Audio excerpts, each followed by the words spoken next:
नमस्कार सभी प्रियजनों, राम भक्तों और शुभचिंतकों।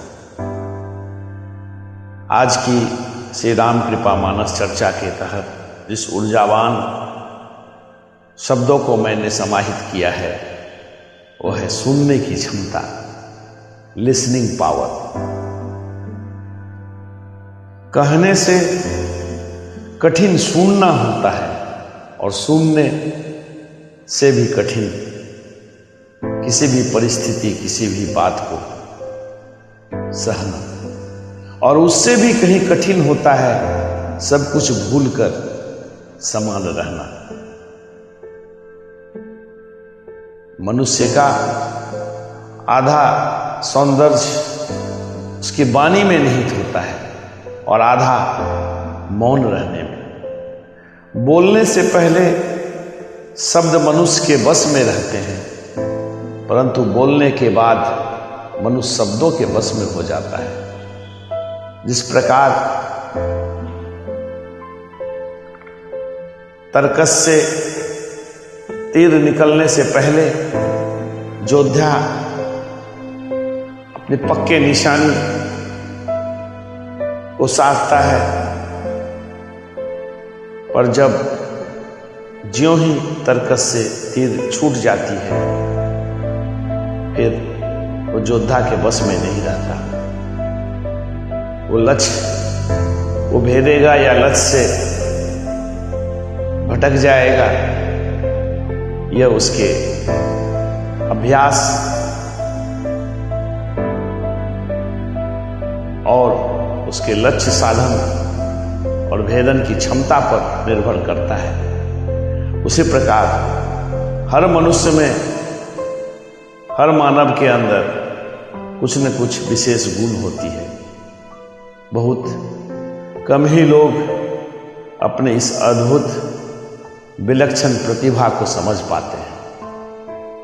जो समझ जाते हैं वो समय के साथ निखर जाते हैं, जो समझ नहीं पाते और जीवन संघर्ष की बेड़ियों में जकड़े हुए कैदी की तरह जीवन व्यतीत करते हैं। उसके लिए जीवन, मानव जीवन पाना वरदान है या अभिशाप है, यह उसे समझ नहीं आता। जब विषम परिस्थिति उसके चारों ओर घिर जाती है, परेशानियों की भरमार सामने आती है, दुखों के ही चारों तरफ रास्ते नजर नहीं आते, उस परेशानियों से कैसे बाहर निकले, तब उसे अपनी क्षमता, अपने अनुशीलन, अपने आत्मविश्वास, अपने आस्था को ढूंढने का अवसर मिलता है। पर यही प्रयास, यही विलक्षण प्रतिभा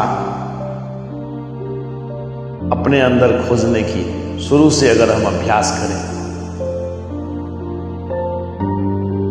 तो अपने परेशानियों को सहज ही, सरल ही प्रभु श्री राम नाम के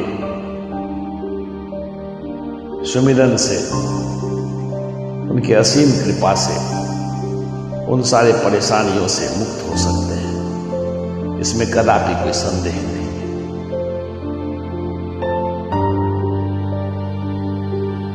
वस्तुतः भाषा और शब्द मस्तिष्क का, शरीर का एक ऐसा अदृश्य अद्भुत विधा है जिसमें मनुष्य का पूर्ण व्यक्तित्व झलकता है। इसलिए जो बातें चुभ जाती है उसको सुई के समान मानकर उनका फूलों की माला बनाने में इस्तेमाल किया जाना उचित है। मैंने पढ़ा था महान वैज्ञानिक अल्बर्ट आइंस्टाइन उन्होंने कहा था कि बिना अपना आपा और आत्मविश्वास खोए कुछ भी सुन सकने की योग्यता ही शिक्षा है। संवाद सिर्फ वार्ता नहीं, बल्कि वक्ता और श्रोता दोनों के बीच का एक संतुलन है। यदि आप सिर्फ बोलने के अभ्यास में हैं, अब बोलने के अभ्यस्त हैं, तो सुनने की कला भी सीखनी होगी। अधिक बोलने के बजाय ज्यादा सुनना फायदेमंद होता है। यह मान लें कि जिस व्यक्ति की आप बात सुन रहे हैं वो कुछ ऐसा जानता है जो आप नहीं जानते। आप एक धैर्यवान श्रोता बनकर दूसरों को उसके विषय में बोलने के लिए प्रोत्साहित कर सकते हैं, तो आप उनके सम्मान और प्रशंसा के पात्र बन जाएंगे। यदि आप अच्छे श्रोता बनेंगे तो आपके संवाद की गुणवत्ता बेहतर होगी। आप में वह प्रतिभा लौट कर आएगी। यह सदैव स्मरण रहे, किसी भी व्यक्ति की बात को ध्यान से सुनना, सुनकर उसे आकलन करना, फिर उस पर प्रतिक्रिया करना, यानी बोलने से पहले उन्हें अपने विचार पूरी तरह से व्यक्त कर दें। समझने की कोशिश करें, सिर्फ जवाब देने को नहीं। दूसरे व्यक्ति की बात पर निर्णय लेने की कोशिश में अक्सर हम भटक जाते हैं। यह समझने एवं समझाने की कोशिश में लग जाते हैं कि वे गलत कैसे हैं, बीच में दखल न दें। दखल का मतलब है कि हम अक्सर यह अनुमान लगाने की कोशिश करते हैं कि सामने वाला आगे क्या कहेगा। जब हम पूर्वाग्रसित होकर ऐसा करते हैं तो अपने पूर्वाग्रह से ग्रस्त होते हैं और अपने समक्ष वक्ता क्या कहने जा रहा है यह समझने का प्रयास नहीं करते, वास्तव में वो क्या कह रहे हैं। अतः अपनी विलक्षण प्रतिभा से किसी आदर्श, किसी महामानव के वाणी, किसी संतों के मधुर वचन को सुने, आत्मसात करें, अपने भूत, वर्तमान और भविष्य के जीवन के कल्पना में उसे सजोएं, फिर अपने लक्ष्य के अनुरूप उसे अपना विषय मानकर शब्दों का चयन करें। जिस प्रकार मैंने श्री राम कृपामानस रचना करने की प्रेरणा अनायास ही प्रभु श्री राम और श्री हनुमंत लाल की असीम कृपा से पाया। कई बार संपूर्ण रामायण के अध्ययन की, अन्य पुराणों एवं प्रभु श्री राम से संबंधित ग्रंथों का अध्ययन किया। फिर वहां से मेरे अंदर एक शब्दों की अद्भुत ऊर्जा का भंडार मेरे मस्तिष्क में समाया। फिर प्रभु श्री राम और हनुमंत लाल की असीम कृपा से मेरे लेखनी में वह ऊर्जा आई और जनमानस के लिए श्री राम नाम के महत्व को समझने की, श्री राम नाम के जपने की सुफलता जीवन के हरेक मुहूर्त में राम नाम जपने की, राम नाम सुमिरन करने की जो महत्ता है, उसको चौपाइयों और आरती के माध्यम से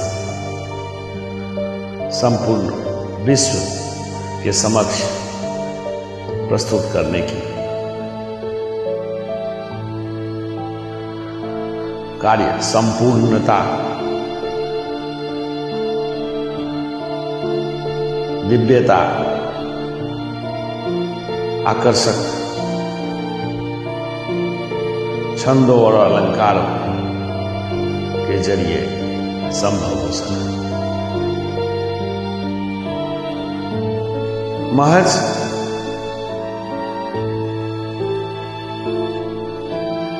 राम कृपा मानस को एक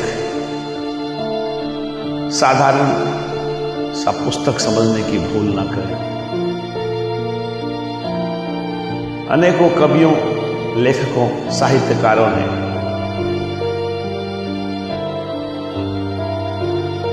रामायण यानी प्रभु श्री राम के चरित्र को अलग अलग ढंगों से, अलग अलग तरीके से समाज के सामने प्रस्तुत किया। मैंने इस राम कृपा मानस में प्रभु श्री राम के चरित्र का अवलोकन नहीं किया। क्यों करूं? क्या क्षमता है भगवान श्री राम के चरित्र के बखान करने का? तो मैंने अंत में प्रभु श्री राम जब जल समाधि लेने लगे थे, उस समय हनुमंत लाल जी को जो अद्भुत कार्य सौंपा था, अद्भुत भार सौंपा था कि कलयुग में धर्म का उत्थान और पतन होते रहेगा, मनुष्यों के बीच विचारों में भेद, मतभेद, वैमनस्यता आएगी। कलयुग में मनुष्य स्वार्थ वातावरण में निवास करेगा। कुल मिलाकर भ्रमित और आतंकित जीवन शैली जिएंगे। उस समय एकमात्र प्रभु श्री राम नाम का सुमिरन करने मात्र से ही सहज ही मानव अपने हर प्रकार के दुख कष्ट से मुक्ति पा सकता है। और श्री हनुमंत लाल उन सभी भक्तों का कल्याण करने हेतु साक्षात स्वरूप में विद्यमान रहेंगे।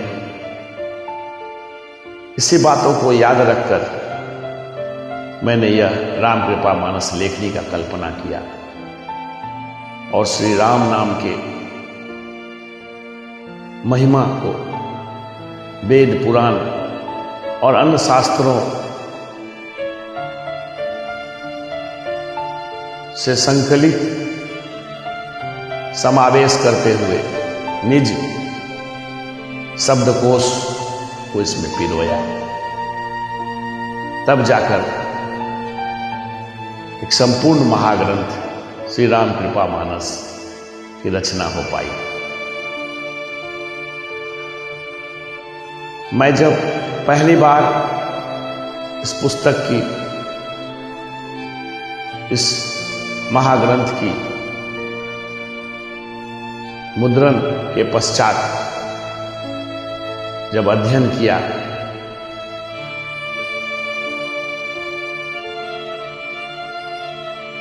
तो पाठ के समय मेरे अंदर प्रभु श्री राम और हनुमंत लाल की अद्भुत ऊर्जा का अनुभव मैंने किया।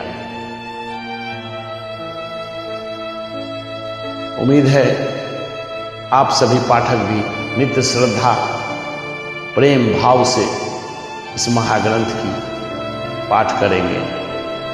आपके अंदर भी श्री राम और हनुमंत लाल की दिव्यता, सकारात्मक ऊर्जा प्रवाहित होगी और आप सभी जय दिव्यमान होंगे, मान प्रतिष्ठा, ऐश्वर्य के अधिकारी होंगे। आपके अंदर काम, क्रोध, मद, लोभ आदि भाव जितने भी दुर्गुण हैं सभी दूर होंगे और वसुधैव कुटुंबकम और प्रभु श्री राम के प्रति आस्था, भक्ति भाव को निज जीवन में समाहित कर जीवन को कृतार्थ करेंगे, चरितार्थ करेंगे। आने वाले पीढ़ी इस महाग्रंथ में वर्णित श्री राम नाम के महत्व और महिमा के सोपानों को जब पढ़ेंगे तो उनके अंदर भी प्रकाश ज्ञान की पुंज प्रखर प्रसारित होगी।